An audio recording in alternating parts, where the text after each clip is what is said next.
khai tỏ Bố có tụi mi tốt lên ra là nó mà. Có lên lên. Thế bao ơi. Con nó có dầu. Chứ chỉ có đi đau không đâu. Thay ra bao là tôi tại nó nay sẽ nó đẹp không ạ? nay sẽ bao là tôi tính này coi ra nhỏ lớn lòi bao là tôi tính này coi ra nếu bây giờ bao nếu mà còn muốn tới giờ cũng tình tránh rồi cho bao thế cũng là ta là cho cũng sai rồi thì tôi nơi tôi biết tôi ó rồi tôi mình ở tôi nè Có chuyện mà có tôi biết. ta là tôi có gì hả Hiện giờ chỉ nhớ vợ. Các em mà có tôi biết.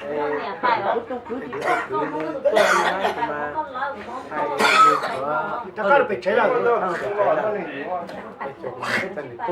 Nó là nó tới nó thay nó cho nên tay cho nên giờ phải lấy phe nó Sao ai con chứ?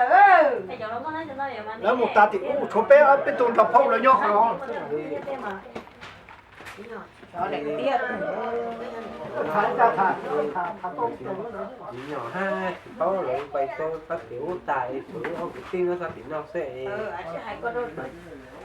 nói phát tiểu nó chứ chứ mình tiền cũng mua ok gì cái tiền mới ra thế thì là do illusion thì mà nếu mà nhà đắt quá hay muốn nó thấy cũng chơi thế thì nó này rồi mua chỉ cho để lấy cái cho lấy sánh chỉ cho đắt quá thì chịu bao hàng thì hay chỗ có tí để rau thì cái đắt quá và cái tí chỉ tầm bao nữa thì nó trời sao có nhiều bây giờ thì tao thì mà nên để cái nó sẽ chỉ tàu nhỏ cho cái này coi nó kia cho nhỏ ha phở nó ra rồi nó là kia cũng hay cũng chẳng có tao cái trái đất có thể thì nó cho cứ online sẽ trái đất có thể chỉ có chỉ là hay có cái có thể nó mỏ hơn mà ở gì có nó này nhỏ rất thích nó có thể còn nè ba ấy nhỏ thích rồi có thể có hay luôn ha nói mình cứ ở đây có bao cái trái đất có thể hay là không nhỉ? Có chân rồi mấy con không có nước trà.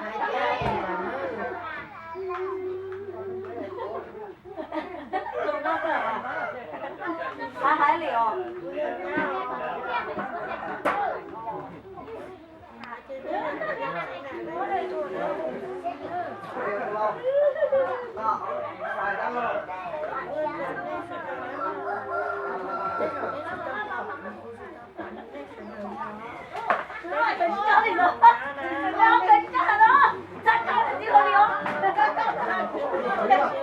Chỉ cho đi được theo á.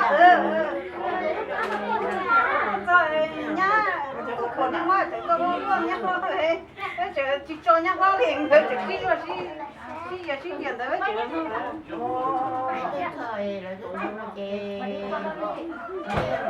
nếu phải cho nhiều rồi cho nên phải cho nhiều nữa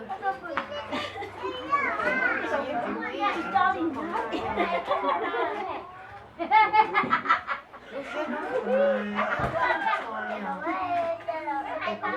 bé nó sắp là nít thay cho đua chứ hoặc thay cho lùa nó nhá chị hai nó